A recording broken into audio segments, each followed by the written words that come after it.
ምግብ እንዴት እንደምሰራ ደግሞ ዛሬ ያሳያችኋለሁ። ስጋ ይጨመርበታል ግን ለጾመኞች ይሆናል። እኔም ደግሞ ከስጋ እስቲ ወጣ ብዬ ለስራ ብዬ ነው። ይሄ ማሃሽ ይባላል። ይሄ ምግብ እንደዚህ አትክልቶቻችንን እንሰበስብና እኔ ዝኩኒ ብቻ ነው ያላረኩበት። ዝኩኒ ስለማልወድ ያው ኩሳ ስለሌለ እዚያኛ ሀገር በደበርጃን በቲማቲም በድንች ብቻ ተጠቅሜ ነው የምሰራው። ባለፈው ለታ በሽንኩርት አሳይቻችኋለሁ። የዛሬው ደግሞ በጣም ቀለል ያለ ነው፣ ለጾመኞች ይሆናል። እቺ 2 ወር ኮዳዲ እስከምታልቅ እነዚህ አይነት ምግቦች አሳያችኋለሁ። ተወዱታላችሁ ብዬ ተስፋ አረጋለሁ። ሞክሩት በየቤታችሁ።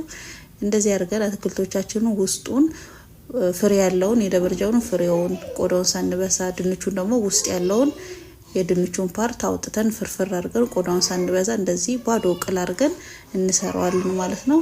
ቲማቲማችንን ደግሞ እቺ ፍሬው ከላይ ያለችው ጭንቅላቷን ብቻ አውጥተን ውስጥ ያለውን ፍሬውን ሁሉንም ቀስ ብለን ቆዳውን ሳንነካ ሳንበሳው እናወጣለን። እንደዚህ አይነት ማውጫ ብረቶች እኔ እዚህ ሀገር ውስጥ ነው ያገኘኋቸው። አንዳንዶቹ ደግሞ ሀፋራ የሚባለው ደግሞ ያኛው ብረት ደግሞ ያው አረብ ሀገራት ላይ ነው የሚገኘው። እናንተ ማንኛውም የሚመቻችሁን ተጠቅማችሁ መስራት ትችላላችሁ። ቲማቲሚን እንደዚህ አድርጌ ደግሞ በሀፋራ ውስጡን ያለውን በደንብ አድርጌ ቆዳውን ሳልበሳ እንደዚህ አድርጌ አውጥቼ ያዘጋጀው።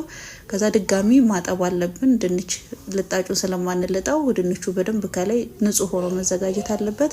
ነጭ ሽንኩርት እናረጋለን ጎርጓዳ ሳህናችን ላይ የተከተፈ 2 ፍሬ ቲማቲም፣ ፓርስሊም ብዙም ሳይበዛ ብዙም ሳያንስ ድቅቅ ተደርጎ የተከተፈ። ሽንኩርትም ደግሞ ከተመቻችሁ መፈቅፈቅ፣ ካልተመቻችሁ ደግሞ ድቅቅ አድርጋችሁ ላም ያለ ሽንኩርት መሆን አለበት። እሱን አድርገን ቅመሞቻችን እናዘጋጃለን። ከሙን፣ ቆንዶ በርበሬ፣ የደረቀ ናናና ጨው ነው የምናረግበት። እነዚህን ቅመሞቹ ናቸው የማሃሽው ቅመም። ከዛ እዚህ ጋር ደግሞ የሮማን የተጨመቀ ጭማቂ አለ። ሮማን እኛ ጋር አለ፣ የትኛው ቦታ ታገኛላችሁ ሱፐር ማርኬት ላይ። እሱን ደግሞ 2 ሾርባ ማንኪያ የሚያህል ማረግ አለብን። ሮማን ከሌላው አይጣፍጥም። ከሌላችሁ ደግሞ ያው ማጂ መጠቀም ትችላላችሁ፣ የአትክልት ማጂ። እሱን ትንሽ ዘይት አድርገን በደንብ ውህዱን ማደባለቅ አለብን። ሩዛችንን በደንብ አጥበን 2 ኩባያ የሚሆን ሩዝ አርጌ ያለውኝ አጭሩን ሩዝ የኢትዮጵያ ሩዝ መስሪ የሚባለውን። ከዛ ግማሽ ሎሚ ውሃ ያለው እሱን አድርገን ፍሬውን የሎሚውን አውጥተን እንደዚህ በደንብ አድርገን እንደባልቀዋለን። ከዛ ያዘጋጀ ነው አትክልት ውስጥ እንደዚህ ግማሽ ድረስ ሳንሞላ፣ ምክንያቱም ሲበስል ሩዙ ስለሚወፍር ስለሚነፋፋ ላይ ድረስ ስለሚመጣ ግማሽ ድረስ ነው መሆን ያለበት። ጥቅጥቅ ማድረግ የለባችሁም። እንደዚህ ወዝወዝ እያረጋችሁ ለመብሰል እንዲመች አድርጉት። እንደዚህ እያረኩኝ ድንቼን ደበርጃኑን ቲማቲሙን ውስጡ እየከተትኩኝ ሩዙን ግማሽ ድረስ እየደረደርኩ አዘጋጀሁት። ሩዛችሁን ከመቀመማችሁ በፊት ለ40 ደቂቃ ያህል ተዘብዝፎ ቢቀመጥ ቶሎ ይበስልላችኋል። በደንብ ደጋግማችሁ ጠቡት። ሽንኩርታችንን እንደዚህ ከስር እንደረድራለን። ሽንኩርት ማይመቻችሁ ደግሞ መተው ትችላላችሁ። ሽንኩርቱ ቆንጆ ጣዕም ስለሚሰጥ ነው። ከዛ እንደዚህ ቆም አድርገን ነው ምን ደረድረው። ካስተኛ ነው ወይም ጋደም አድርገን ካስቀመጥ ነው ሩዙ ስለሚደፋ እንደዚህ ቆም መሆን አለበት።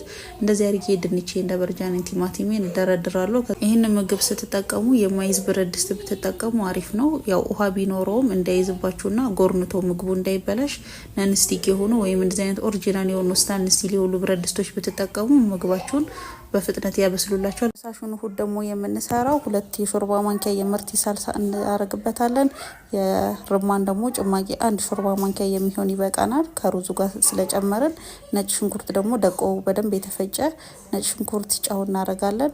የፈላ ውሃ መጠቀም አለብን። እነዚህ ነገሮች ሁሉ በደንብ አርጎ እንዲያሟሟልና በደንብ እንዲደባለቅ የፈላ ውሃ አርጌበታለሁ። ይሄ 1 ሊትር ነው የሚሆነው በጆጎ። የሚያንሰው ከሆነ እናንተ በዛ አርጋችሁ የምትሰሩ ከሆነ የዚህ እንደብል ወይም እያያችሁ መጨመር ትችላላችሁ። ቆንዶ በርበሬ የምትወዱ ከሆነ አሪፍ ነው፣ ለቴስቱ አሪፍ ነው። በትንሿ ሾርባ ማንኪያ ቆንዶ በርበሬ አድርገን በደንብ ውህዱን አማስለን እናሟሟዋለን። ሳልሳውም ሁሉም በደንብ ማሟሟት አለበት። ሩዛችንን ሳይነካ በብረት ድስቱ ጥግ ቀስ እያለን እንጨምራለን ውህዳችንን። ላይ የምታፈሱት ከሆነ ግን ሩዝ ውስጥ ይገባና ሩዙ ወደ ውጭ ወጥቶ ይበላሽብናል ምግባችንን። ቅድም ደግሞ ያወጣሁትን ቲማቲም በደንብ አድርጌ ፈጭቼ ከሶሱ ጋር አንድ ላይ ደባልቄ አንድ ላይ እንዲንተከተክ አረኩትኝ። እንደዚህ አድርገን ሶሳችንን ከደባለቅን በኋላ ከርነን ለ50 ደቂቃ እንዳያርብን ወይም ውሃው እንዳያንስ እየተቆጣጠርን እናበስሏለን። ከ50 ደቂቃ በኋላ እንደዚህ ቆንጆ ሆኖ በስሎልናል። ውሃውን ለብቻ በጎርጓዳ ሳህን እናረጋለን፣ መረቁን ማለት ነው። ደበርጃኑን ደግሞ የበሰለውን ደግሞ በሌላ ሳህን እንገለብጣለን። እንደዚህ በ50 ደቂቃ ወይም በአንድ ሰዓት ውስጥ ሬዲ የሚሆን ቆንጆ ጣፋጭ ምግብ ሁሌ እንጀራ ምናምን ብለን ከምንሰለች እንደዚህ አይነት የተለያዩ ምግቦችን እየሞከርን ብንጠቀም አሪፍ ነው። ቲማቲሙ ቶሎ ስለሚበስል ከፈለጋችሁ መጨረሻ ላይም ሊበስል ሲል ደበረጃና ድንቹ መጨረሻ ላይ ማድረግ ትችላላችሁ። እንዲህ ከበሰለ በኋላ እንዳያቃጥላችሁ እንደዚህ በሹካና በቢላ